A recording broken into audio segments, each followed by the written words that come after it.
చిన్నపిల్లల సెంటిమెంట్ గానీ, బాలయ్య బాబు ఎట్లా సెంటిమెంట్ బాగా చూపిస్తారు చిన్నపిల్లలు. మన భగవత్ కేసర్లో కూడా చిన్నపిల్లలు కూతురు సెంటిమెంట్ ఎట్లయితే చూపించారు, ఇందులో కూడా మంచి సెంటిమెంట్స్ ఉన్నాయి, సాంగ్స్ ఉన్నాయి, అన్ని బాగుంది. సో సాంగ్ చూసి చాలా మంది ఆయన వయసుకి ఇది అవసరం అది అంటున్నారు. ఆయన ఈ వయసులో కష్టపడతానంటే నిజంగా మనందరం మెచ్చుకోవాల్సిన విషయం. హీరోయిన్ తో కష్టపడుతున్నాను అనుకోవచ్చు ఆ సాంగ్ లో. హీరోయిన్ కూడా ఇంకా కష్టపడచ్చు, ఎందుకంటే ఆయన స్పీడ్ అందుకోలేక. అంటే దబిడి దిబిడి సాంగ్ లో హీరో బాలయ్య కూడా క్రేజ్ తట్టుకుంటలేదా హీరోయిన్? అంటే బాలయ్య గారు అనుభవజ్ఞులు కాబట్టి ఆయన ఏ స్టెప్ ఇచ్చినా ఆ వయసులో చేస్తున్నారంటే అది చాలా గర్వకారణమైన విషయం. గుర్రం మీద ఎలా అనిపించింది? గుర్రం మీద వచ్చేటప్పుడు నిజంగా ఆయన క్యారెక్టర్ తగ్గట్టు చేశారు. చాలా మంది వయసు అయిపోయి వచ్చేమని అంటారు, కానీ ఆయన గుర్రాల మీద ఎక్కారు, డాన్సులు చేస్తున్నారు, అన్ని చేస్తున్నారు. నిజంగా చాలా గర్వకారణమైన విషయం. బాలయ్య బాబు బాగా ఊపాడు అనుకోవచ్చా సినిమాలో? ఆయన అయితే అన్నట్టు ఇచ్చాడు, జీసస్ ఇచ్చాడు.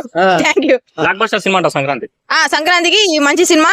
సో ఆయన దాటికి ఎవరైనా తట్టుకోగలిగే సినిమా ఏమైనా ఉంటే ఇంకా తెలుసుకోవాలి. రేటింగ్ అంటే తీస్తాను 5/5. మరి ఎలా అనిపించింది దబిడి దిబిడి సాంగ్ లో డాన్స్ గానీ, బాలయ్య బాబు కొట్టుడు గానీ? మన మిస్ యూనివర్స్ అలాంటి ఆమె బాలయ్య గారి పక్కన డాన్స్ వేసిందంటే ఆయన ఎంత గొప్ప మనిషి అయితే ఆమె ఒప్పుకుంటది. అది మీరు అందరు తెలుసుకోవాల్సిన విషయం. గుడ్డ చింపేసాము, నిజంగా అంత బాగుంది. ఫైట్స్ నిజంగా ఆయన ఎగిరెగిరి మీద పరిగెత్తించి మరి కొట్టాడు, మీద పడి మరి కొట్టాడు.